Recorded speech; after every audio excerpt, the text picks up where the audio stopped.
नमस्कार साथियों, मैं सचिन गुप्ता आप सभी का आपके अपने चैनल पर स्वागत करता हूँ।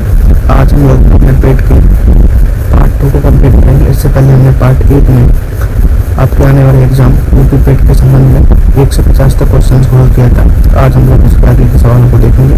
इससे आपके एग्जाम में जो आपको सामने कठिनाइयाँ आती हैं उन कठिनाइयों से आप बच सकें और एग्जाम वाले रियल पेपर के माध्यम से आप सभी लोग देख सकें। चलिए शुरुआत करते हैं बिना किसी देरी के। आप हम लोग सेलेक्ट करते हैं, हमारे चैनल को सब्सक्राइब करिए और वीडियो को लाइक करिए। चलिए आज का हम लोग पहला सवाल देखते हैं। सवाल नंबर 51 और जो कि हिंदी का गद्यांश का क्वेश्चन है। तो पहले सबसे पहले हम इस गद्यांश को पढ़ते हैं और इसके पढ़ने के साथ साथ हम देखते हैं कि इस गद्यांश के माध्यम से कौन कौन से सवाल हमारे पेट के पेपर में पूछे जा सकते हैं। चलिए शुरुआत करते हैं। और सवाल नंबर 51 का गद्यांश कहता है बच्चों कि मेरा थोड़ा बहुत संबंध साहित्य की दुनिया से भी है। यही हालात मैं यहाँ भी देखता हूँ। यूरोपीय साहित्य का फैशन हमारे उपन्यासकारों, कहानीकारों, लेखकों और कवियों पर झट हावी हो जाता है। मैं अपने प्रांत पंजाब की बात करता हूँ। मेरे पंजाब में युवा कवियों की नई पौध सामाजिक व्यवस्था के खिलाफ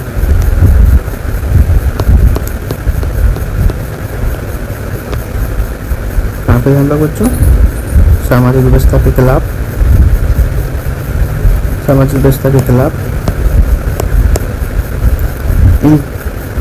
इनकलाबी जज्बे से उत्पन्न होता है। इसमें भ्रष्टाचार, अन्याय, शोषण को हटाने और उसमें नई व्यवस्था बनाने की बात की गई है। हाँ, हमें सामाजिक बदलावों की ज़रूरत है और इन कविताओं में बातें तो बहुत अच्छी ढंग से कही गई हैं, पर इनका स्वरूप देशी नहीं है। इस पर पश्चिमी का प्रभाव है। परिणाम यह है कि सारा इनकलाब एक छोटे से कागज तक सीमित रह जाता है। बस साहित्यिक समझ रखने वाली छोटे से समूह में इनकी बात होती है।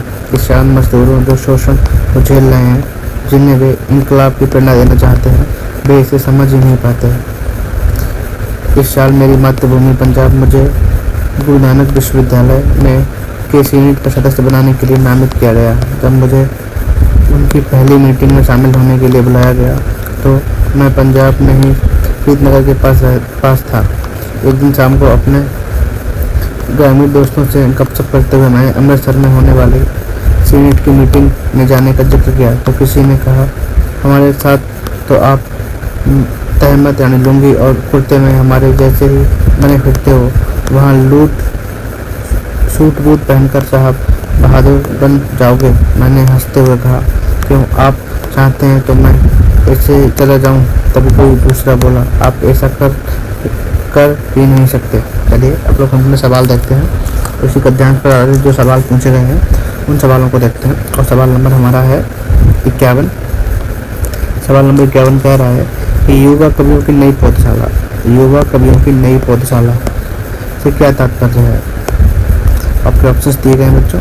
ऐसे कवि जो नए विषयों पर लिख रहे हैं, ऐसे कवि जो अभी नए युवा हैं, वे कवि जिन्होंने अभी लेखन शुरू किया है, और वे कवि जो नए विषयों पर लिख रहे हैं।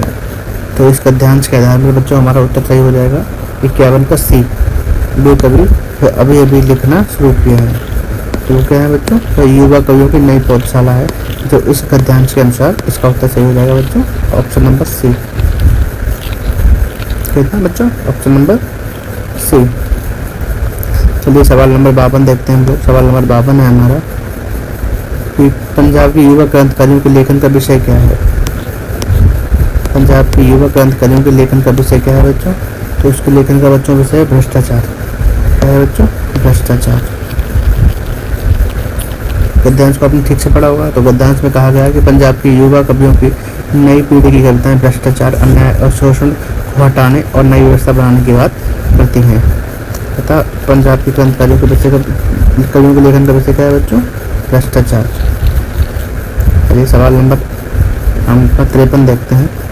और 53 कह रहा है कि कविताओं का स्वरूप देशी नहीं है। कविताओं का स्वरूप देशी नहीं है, इस वाक्य से अभिप्राय क्या है। तो आपके ऑप्शन हैं बच्चों। कविताओं का शब्द पश्चिम से प्रभावित है। कविताओं में शब्द पश्चिम से प्रभावित नहीं है। कविताओं की अभिव्यक्ति पश्चिम से प्रभावित है और कविताओं का प्रकाशन पश्चिम से प्रभावित है। तो बच्चों सही तो हो जाएगा हमारा ऑप्शन नंबर सी। क्या हो जाएगा बच्चों, ऑप्शन नंबर सी। कि कविताओं की अभिव्यक्ति पश्चिम से प्रभावित है।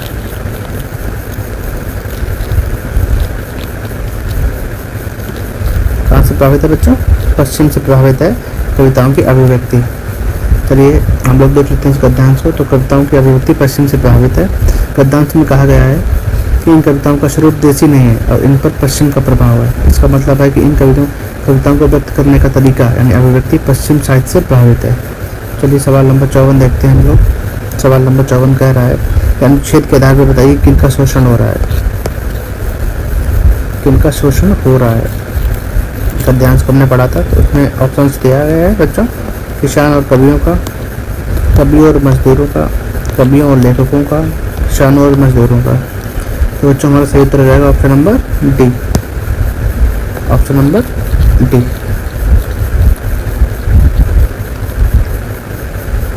क्या हो जाएगा बच्चों? Option number D. गद्यांश में स्पष्ट रूप से कहा गया है कि जिन लोगों को कवि अपनी क्रांतिकारी कविताओं से प्रेरणा देना चाहते हैं वे किसान मजदूर हैं जो शोषण झेल रहे हैं। क्लियर है आपको? सवाल नंबर 55 क्या कह रहा है बच्चों? अनुच्छेद के आधार पर बताइए कि पंजाब प्रांत के आदमी सामान्यतः क्या पहनते हैं। कुर्ता पैजामा, कुर्ता लुंगी, कुर्ता और पैंट और सूट बूट। क्या है बच्चों?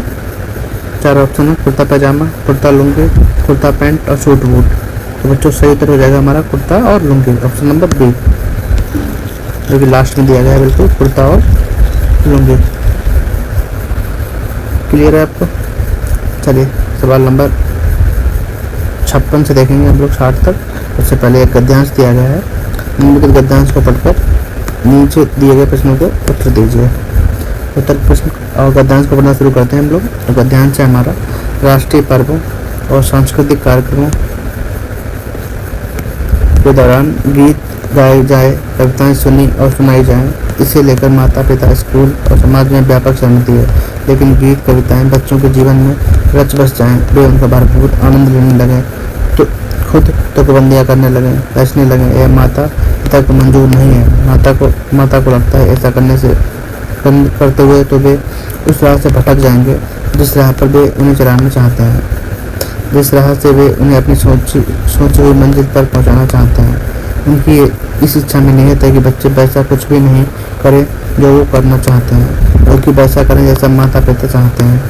उनके भीतर बच्चे की स्वतंत्रतापूर्वक सीखने की प्रक्रिया के प्रति सतत संदेह और गहरा डर बना रहता है। यही हाल स्कूलों का भी है। गीत कविता स्कूल और कक्षाओं की रोजमर्रा की गतिविधियों का हिस्सा बन गए हैं, पर यह स्कूल को मंजूर नहीं बन जाए। यह स्कूल को मंजूर नहीं। स्कूल को लगता है कि इस सब के लिए समय कहाँ है, यह पाठ्य पुस्तक से बाहर की गतिविधि है।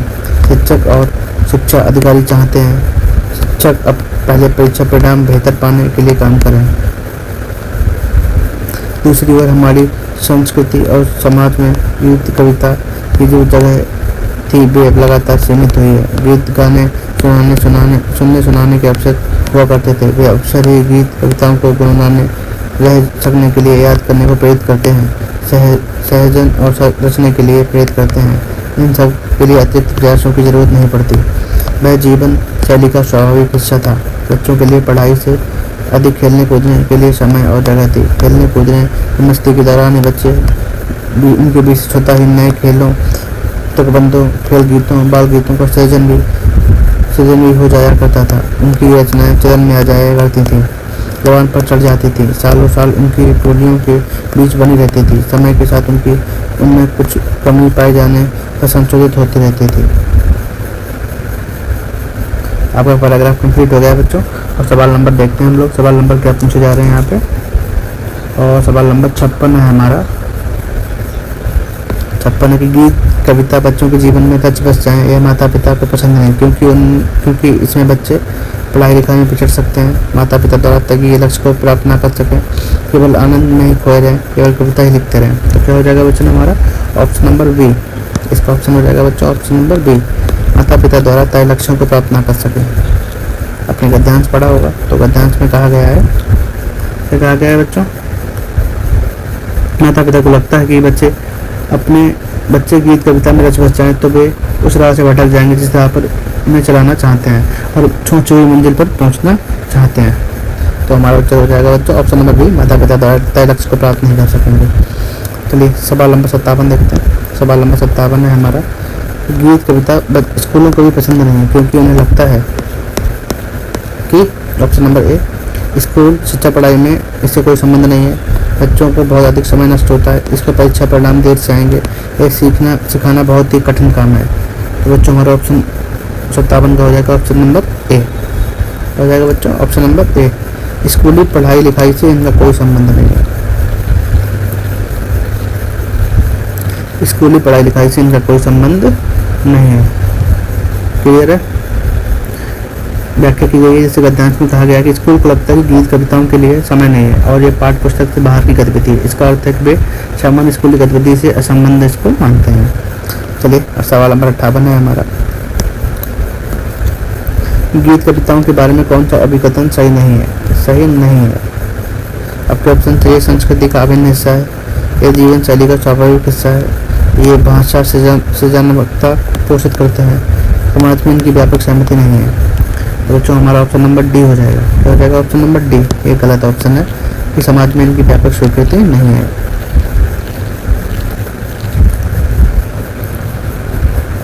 गद्यांश की पहली पंक्ति उसमें कहा गया है कि राष्ट्रीय पर्वों, राष्ट्रीय सांस्कृतिक कार्यक्रमों के दौरान गीत गाए जाएं, कविताएं सुनाई जाएं, इसे लेकर माता पिता, स्कूल और समाज में व्यापक सहमति है। तो सवाल नंबर 58 का ऑप्शन नंबर डी गलत हो जाएगा हमारा। क्लियर है? चलिए सवाल नंबर 59 देखते हैं हम लोग। और सवाल नंबर 59 है हमारा, शिक्षा व्यवस्था गीत कविताओं को किस दृष्टि से देखती है? शिक्षा व्यवस्था गीत कविताओं को किस दृष्टि से देखती है? आपके ऑप्शन से बच्चों बाधक के रूप में, साधक के रूप में, सहयोगी के रूप में और संपूरक के रूप में। तो बच्चों हमारा ऑप्शन नंबर हो जाएगा ए, हो जाएगा बच्चों बाधक। मतलब शिक्षा व्यवस्था गीत कविता को बाधक के रूप में देखती है। कैसे बच्चों? क्योंकि उन्हें लगता है कि इसके लिए समय नहीं है और परीक्षा परिणाम बेहतर लाने के लिए काम करना चाहिए। मतलब इसका मानना था कि इनके लिए टाइम नहीं है, इसके अलावा रिजल्ट को बेहतर बनाने के लिए शिक्षा संस्थान यानी स्कूल काम करना चाहिए रिजल्ट को बेहतर बनाने के लिए। इसलिए ये गीत कविता को एक बाधक के रूप में देखते हैं। किसके रूप में देखते हैं बच्चों? बाधक, मतलब बाधा उत्पन्न करने वाले के रूप में गीत कविता को देखा जाता है। चलिए सवाल नंबर 60 देखते हैं हम लोग। सवाल नंबर 60 है हमारा, अनुच्छेद के आधार पर गीत कविताओं के बारे में कौन सा कदम सही नहीं है? बच्चों जब भी आप सवाल पढ़ें तो ध्यान से पढ़ लेना चाहिए कि सवाल सही नहीं है पूछा गया या सही है पूछा गया है। जिसमें पूछा गया सही नहीं है, ठीक है। तो ऑप्शन हैं आपके बच्चों, स्कूल और परिवार इनकी महत्ता को समझ नहीं सके, स्कूल और परिवार इसकी महत्ता को समझ नहीं गए, इसमें बच्चे अपनी राह से भटक जाएंगे।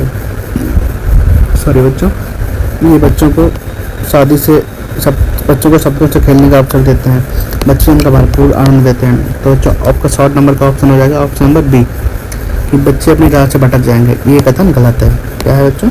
ये कथन गलत है।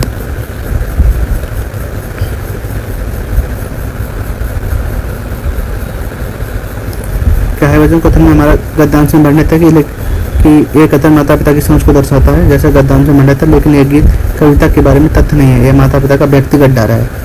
ये कौन सा डर है बच्चों? माता पिता का डर है, तथ्य नहीं है कविता के बारे में। माता पिता का डर है कि वो बच्चे राह से भटक जाएंगे। क्लियर हो गया? चलिए सवाल नंबर 61 देखते हैं हम लोग, कि हिंदी गद्य का सर्वप्रथम युग किसे माना जाता है? तो आपके ऑप्शन हैं बच्चों, ऑप्शन नंबर ए भारतेंद्र युग, ऑप्शन नंबर बी द्विवेदी युग, ऑप्शन नंबर सी शुक्ल युग, ऑप्शन नंबर डी प्रेमचंद्र युग। तो बताइए बच्चों, हिंदी गद्य का सर्वप्रथम युग किसे माना जाता है? तो बच्चों आपके ऑप्शन हो जाएंगे ऑप्शन नंबर ए, हो जाएगा बच्चों ऑप्शन नंबर ए भारतेंद्र युग। हिंदी गद्य का विकास सर्वप्रथम भारतेंद्र हरिश्चंद्र के समय से शुरू हुआ, इसलिए इस काल को हम लोग हिंदी गद्य का प्रथम युग मानते हैं। यहाँ से बच्चों हिंदी गद्य का शुरुआत होती है।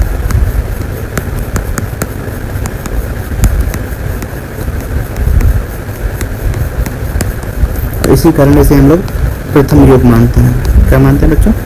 हिंदी गद्य का प्रथम युग मानते हैं, प्रथम युग मानते हैं भारतेंद्र हरिश्चंद्र।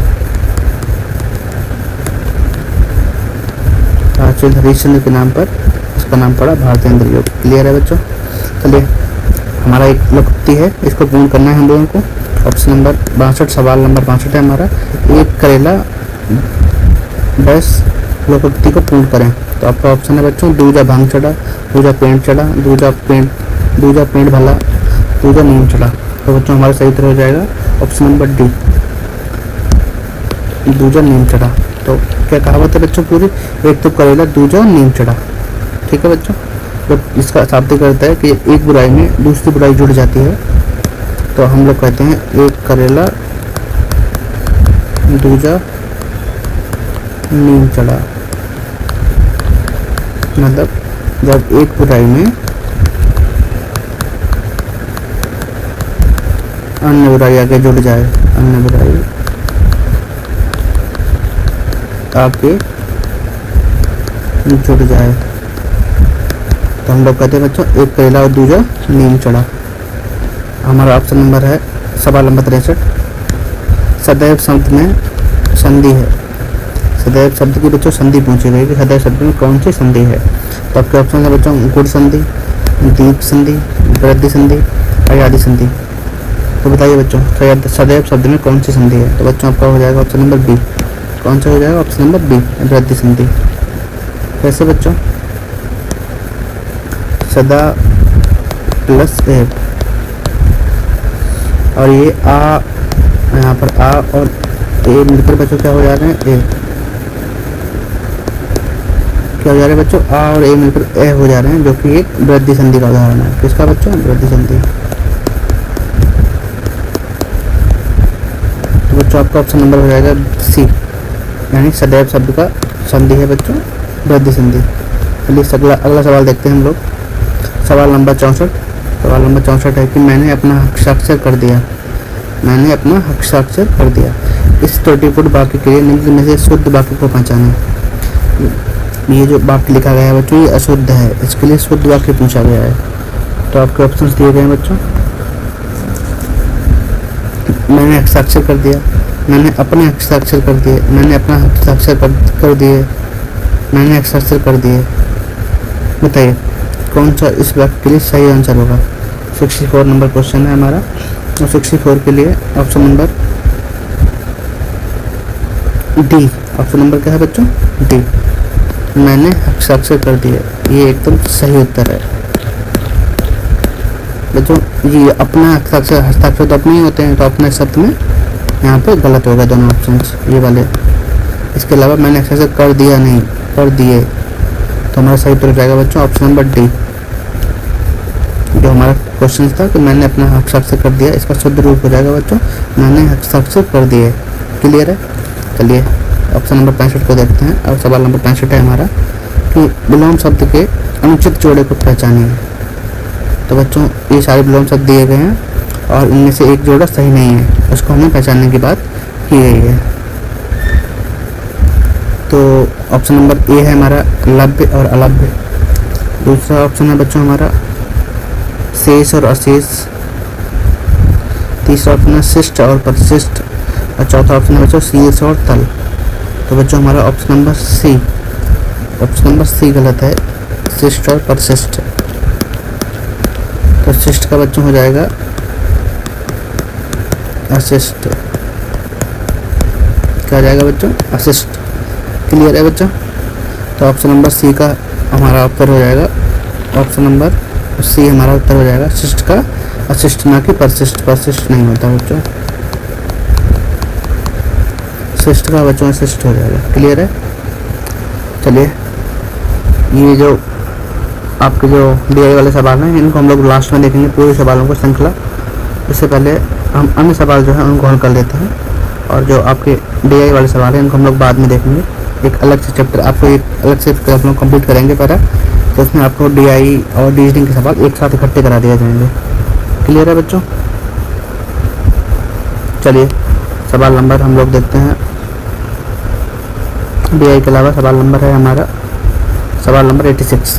क्या है बच्चों, 86। सवाल नंबर 86 है हमारा, और सवाल नंबर 86 कह रहा है कि सिलेक्ट द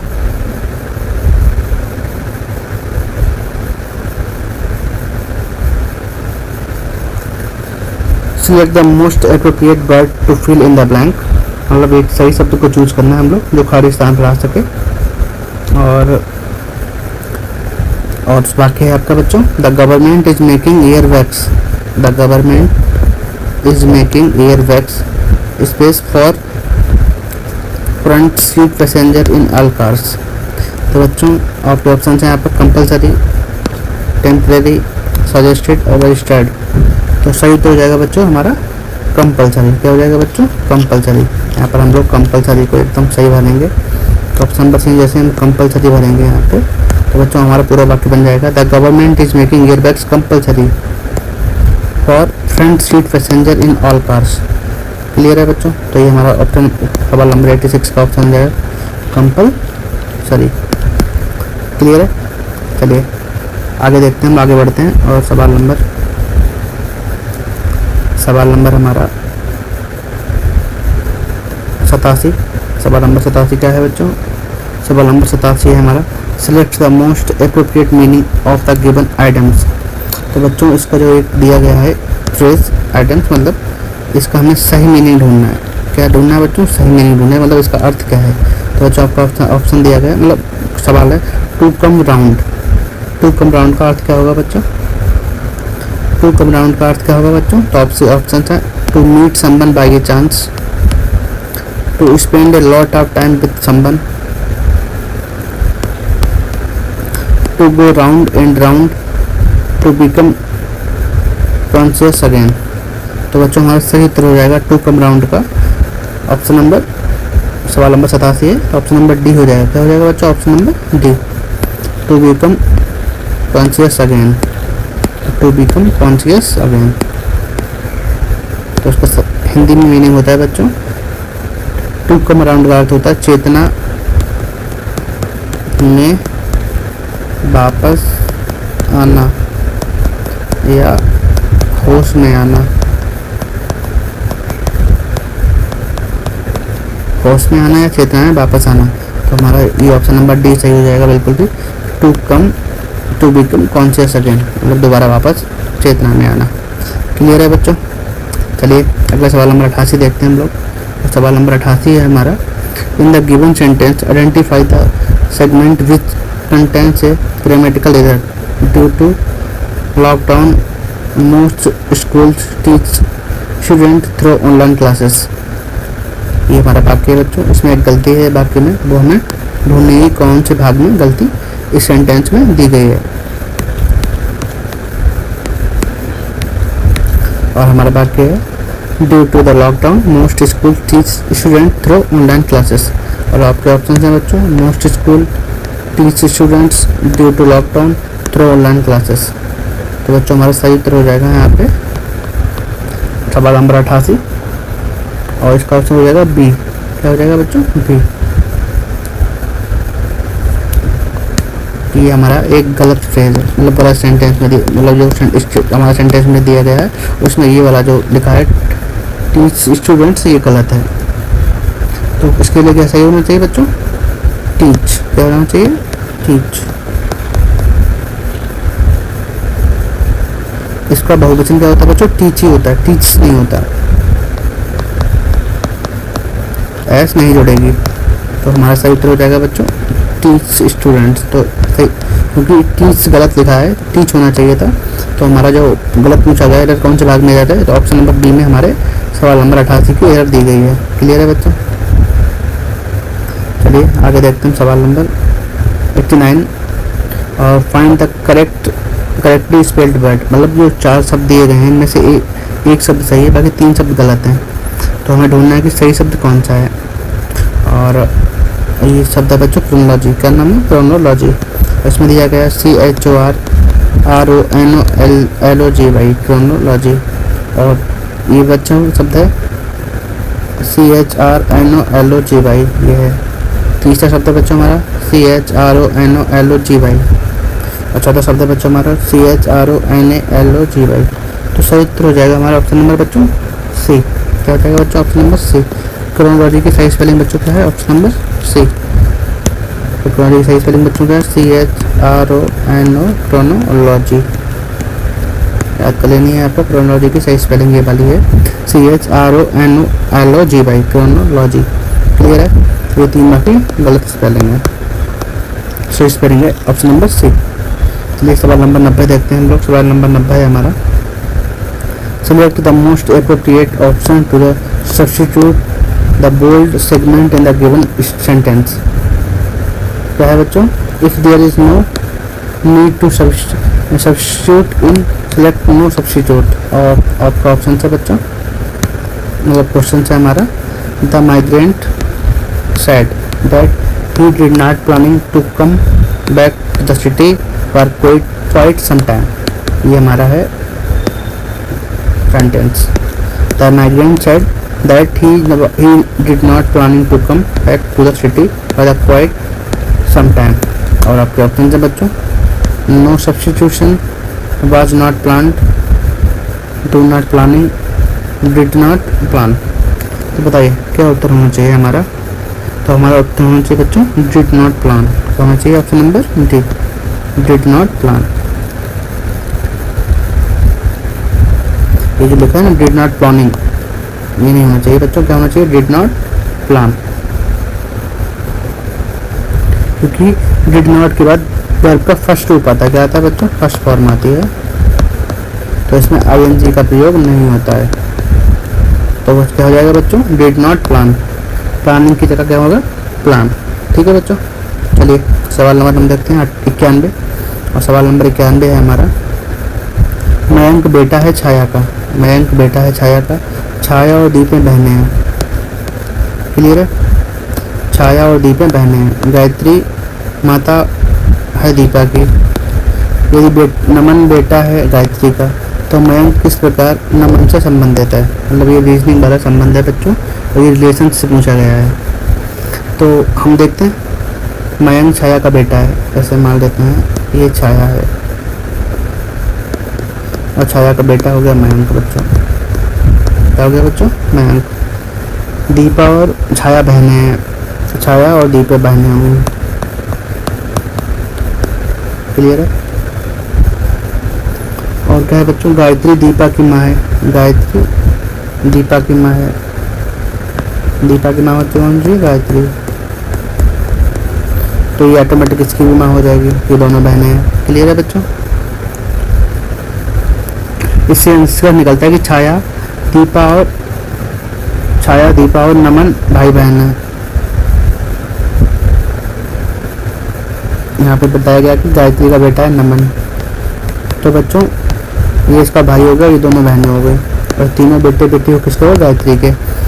तो छाया का, चूंकि मयंक छाया का बेटा है, हमने पहले लिख लिया था, तो इसलिए वह नमन का भांजा होगा। क्या होगा बच्चों? नमन का भांजा, क्योंकि ये इसकी बहन है, इसका बेटा है, तो नमन, तो मयंक नमन का क्या है बच्चों? भांजा।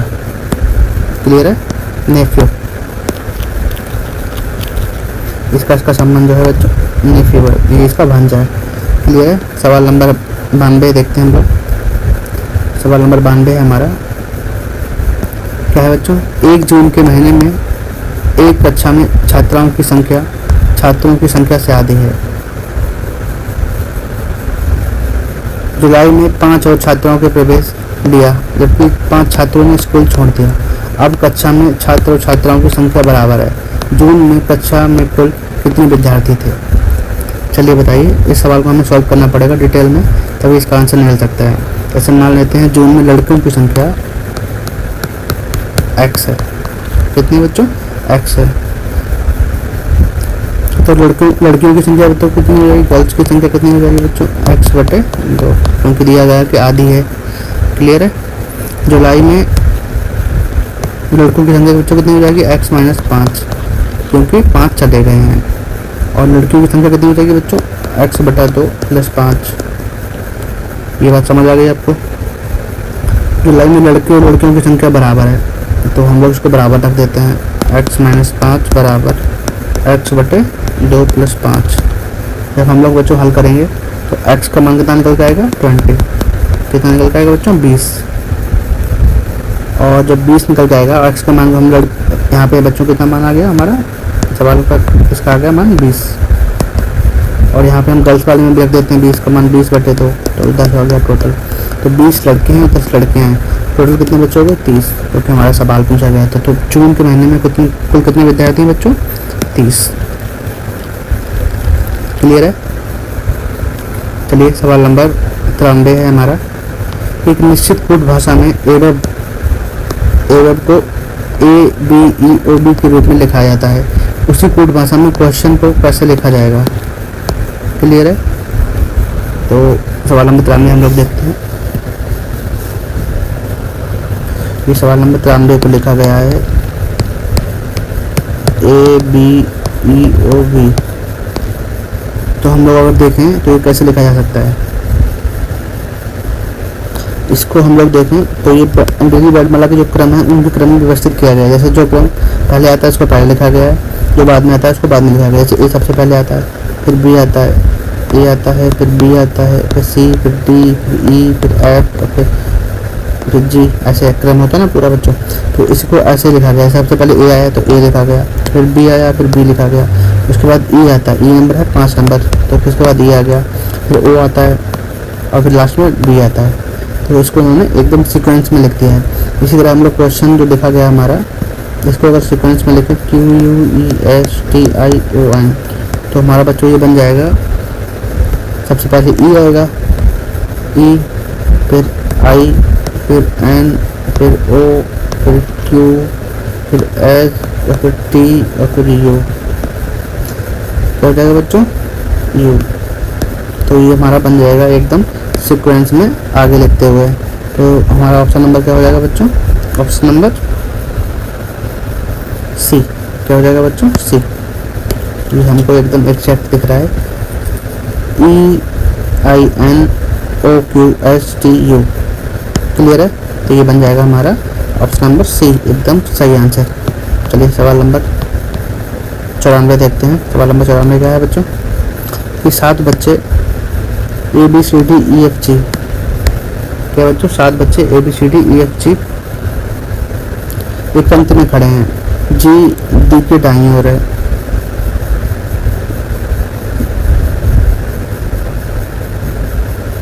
जी है वो डी के दाईं ओर है।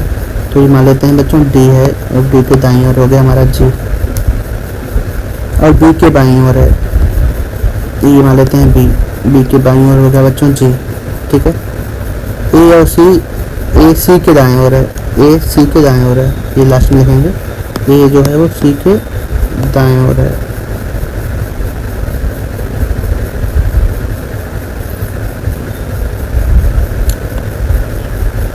ठीक है। आगे देखते हैं ए और डी के बीच एक बच्चा है, ए और डी के बीच में एक बच्चा है बच्चों। जैसे मान लेते हैं यहाँ पे कोई है वो है, और ये वाला फिट उठाते हैं हम लोग तो ये आ जाएगा सी और ए। यहाँ पे कोई बच्चा एक बीच में बैठा है बच्चों। ठीक है। जैसे इसमें क्वेश्चन में बताया गया है एफ जी के दाएं और दूसरे स्थान पर बैठा है, एफ जी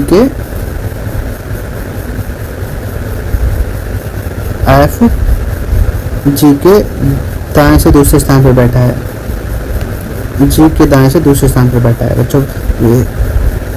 ये जी है, इसका पहला दायां और दूसरा दायां, ये हो गया एफ। ठीक है। डी और एफ के बीच 2 बच्चे हैं, डी और एफ के बीच 2 बच्चे हो गए बच्चों।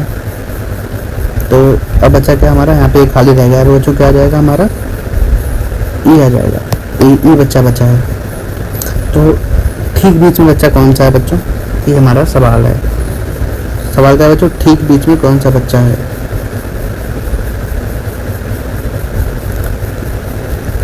बच्चों हमारा एक बच्चा और अभी बचा हुआ है, सी बच्चा बचा है।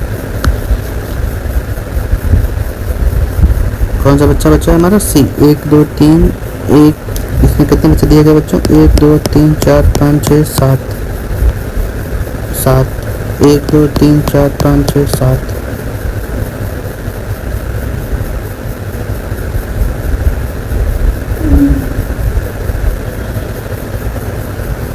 हाँ बच्चों कुछ गड़बड़ हो गई है हम लोगों से, तो देखना पड़ेगा दोबारा।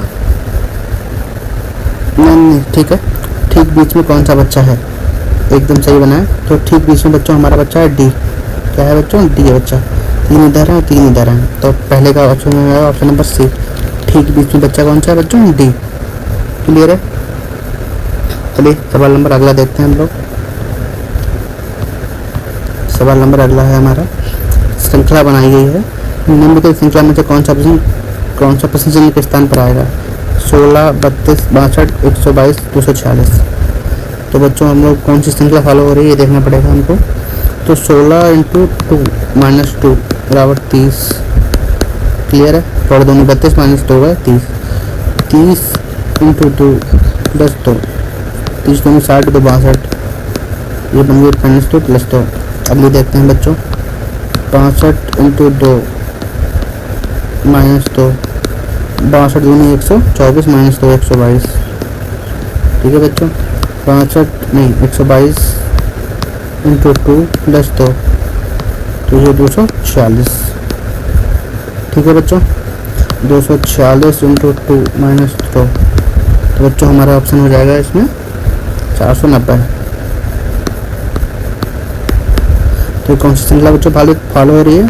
इंटू 2 और प्लस माइनस 2, तो सही उत्तर हो जाएगा बच्चों हमारा ऑप्शन नंबर ए। क्या हो जाएगा बच्चों? Option number A 490।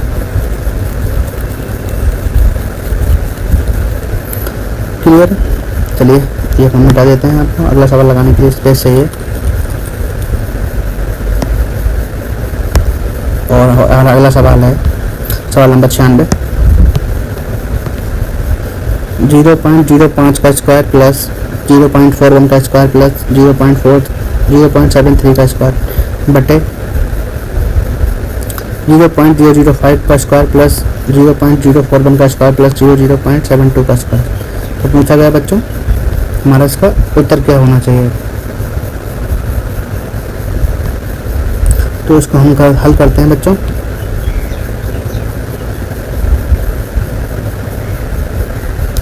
तो हल करते हैं बच्चों और देखते हैं क्या उत्तर इसका उत्तर होना चाहिए।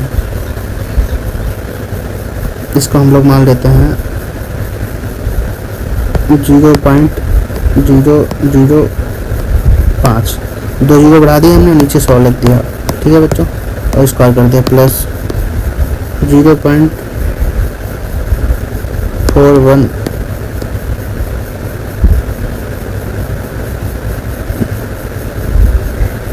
ऐसे करते हैं बच्चों। ये दशमलव प्रणाली को हम लोग हटा देते हैं और जैसे ये 0.05 है ना, इसको हम लोग पॉइंट हटाते हैं तो पॉइंट नीचे 100 लगा देते हैं, तो 5/100 हो जाएगा बच्चों का होल स्क्वायर। इसी तरह ये वाला भी इसको हटाते हैं तो ये 41/100 का होल स्क्वायर प्लस ये हो जाएगा बच्चों 7.3/100 का होल स्क्वायर। क्लियर है? उसी तरह जो बटे में आएगा वो हमारा बच्चों हो जाएगा 0.5/100 का होल स्क्वायर प्लस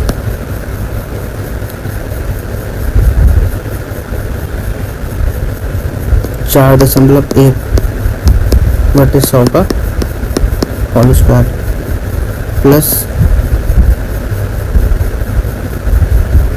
0.73/100 का होल स्क्वायर।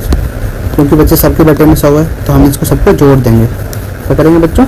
जोड़ देंगे। तो जब हम लोग जोड़ देंगे तो हमारा जो लास्ट में जो अंश और हर है वो कॉमन बच्चों कट जाएगा। क्या कट जाएगा बच्चों? कॉमन वाला कट जाएगा और बचेगा सिर्फ 100। क्लियर है? आप लोग इसको सिंप्लीफाई करके देखना, यहाँ पर जगह कम है हमारे पास, तो इसको आप लोग हल करेंगे तो आपका ऑप्शन हो जाएगा बच्चों 100। तो हमारा ऑप्शन नंबर इसका हो जाएगा सी। क्लियर है? चलिए सवाल नंबर 97 को हम लोग देखते हैं। सवाल नंबर 97 हमारा है कि 1.40 को 1.6 के प्रतिशत के रूप में किस प्रकार व्यक्त किया जा सकता है? ठीक है, ऐसे मान लेते हैं 1.40 है हमारा, इसको 1.6 के प्रतिशत के रूप में कैसे व्यक्त किया जा सकता है? क्लियर है? तो मान लेते हैं इसको, पॉइंट हटाया, यहाँ भी हटाया, तो 140/16 × 100 ये होगा परसेंटेज के रूप में। किसके रूप में बच्चों? परसेंटेज के रूप में। जब हम इसको हल करेंगे तो ये आ जाएगा बच्चों 87.5%। इसको हम लोग भाग देंगे तो 0.875 आएगा। इसको हम 100 से गुणा कर देंगे तो हो जाएगा 87.5। तो सही उत्तर हो जाएगा हमारा बच्चों ऑप्शन नंबर सी, 87.5। चलिए अगला सवाल देखते हैं हम लोग।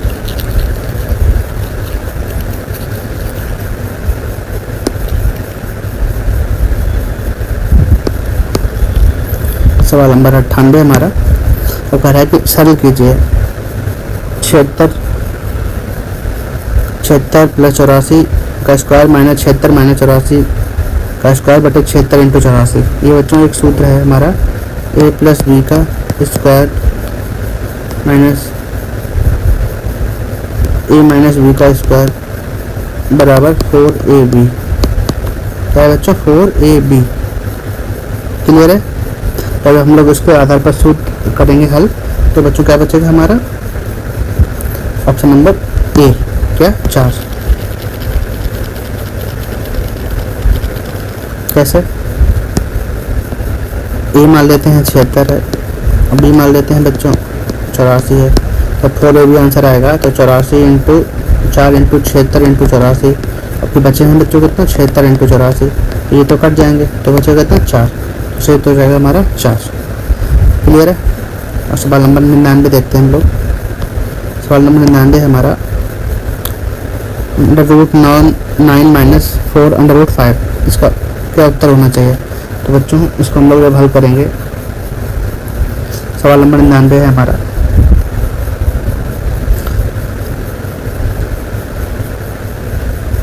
इसको देखते हैं हम लोग, अंडर रूट से बाहर लाते हैं, तो ये क्या आएगा बच्चों?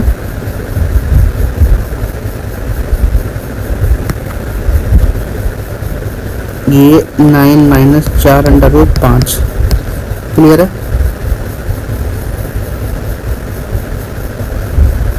और हम लोग इसको हल करेंगे, ए का स्क्वायर प्लस बी का स्क्वायर बराबर 9। क्लियर है? ये हमारा एक फार्मूला होता है, ए माइनस बी का स्क्वायर बराबर A square plus B square minus 2ab। समझ रहे हैं आप लोग? ये वाला होता है। तो 9 माइनस 4√5 बराबर 9 माइनस 2 इंटू 2√5। और जब इसको हम लोग हल करेंगे तो लास्ट हमारा आंसर इस फार्मूले के अनुसार आ जाएगा बच्चों, √5 माइनस 2। क्या जाएगा बच्चों? √5 माइनस 2, इसके आधार पर। क्लियर है?